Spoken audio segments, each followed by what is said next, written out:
Welcome. ఏం బాబు, బాగున్నావా? నా మీద చాలా కోపంగా ఉంది కదా.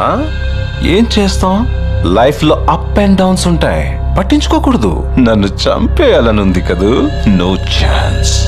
అన్నట్టు మర్చిపోయాను, మీ నాన్న ఎలా చంపానో నువ్వు చూడలేదు కదా. మీ నాన్న కళ్ళు మూసుకునున్నాడు, నేనిలా గన్ను తీశాను. మీ నాన్న ఇంకా కళ్ళు మూసుకునే ఉన్నాడు. ఇలా గుండెల మీద గన్ను పెట్టి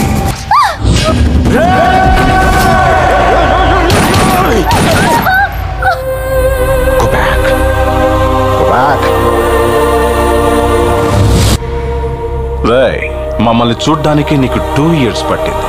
అలాంటిది మమ్మల్ని టచ్ చేయడానికి ఇంకెన్నేళ్లు పడుతుంది. మమ్మల్ని చంపడం ఇంపాసిబుల్. ఈ స్టీఫెన్ రాబర్ట్స్ ని చంపడానికి ఇంకో మగాడు పుట్టి రావాలి. ఏంటే చాలా రోజుల తర్వాత ఒక మగాడిని చూస్తున్నావు కదా. మగాడా? ఎవడు పడితే ఆడు మగాడు అనుకోవడం కాదు, ఇంటి పేరు కాదు, ఊరు పేరు కాదు, బై బర్త్ బ్లడ్ లో ఉండాలా కొడక. నేను ఒక్కడే వస్తున్నానని తెలుసు కూడా 100 మందిని కాపలా పెట్టుకున్న మీరు మగాళ్ళ. డబ్బు కాసుపడి, పదవి కాసుపడి నా అన్న వాళ్ళని వెన్నుపోటు పడి చంపావు. నువ్వు మగతనం గురించి మాట్లాడుతున్నావు. బాడీ గార్డ్స్ లేకుండా, గన్స్ లేకుండా ఎవరిని ఈక కూడా పీకలేరు.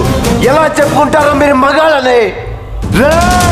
మీరు నిజంగా మగాళ్ళే అయితే మీకు 5 నిమిషాలు టైం ఇస్తున్నాను. గన్స్ కత్తులు లేకుండా నన్ను చేతులతో కొట్టి చంపేయండి.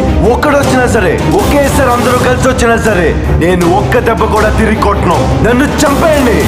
మిస్ అయ్యిందా?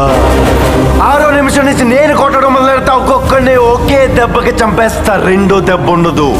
నిన్ను నీ కొడుకుని మాత్రం కుక్కను కొట్టాడు కొట్టి చంపేస్తా. మా నాన్న మీద రండ్రా. మగతనం అంటే ఎవడా ఇక్కడ మగాడు? Baby cool. ఎందుకు ఆవేశపడతావు? I like this game. I like this game.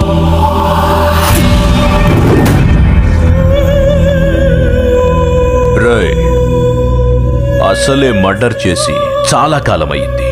మనిషి అయినా ఆయుధమైనా పని చేస్తుంటేనే షార్ప్గా ఉంటాయి. We are ready man. నిన్ను చంపడానికి నాలాంటి మగాళ్ళ అవసరం లేదు, ఆడవాళ్ళు చాలు.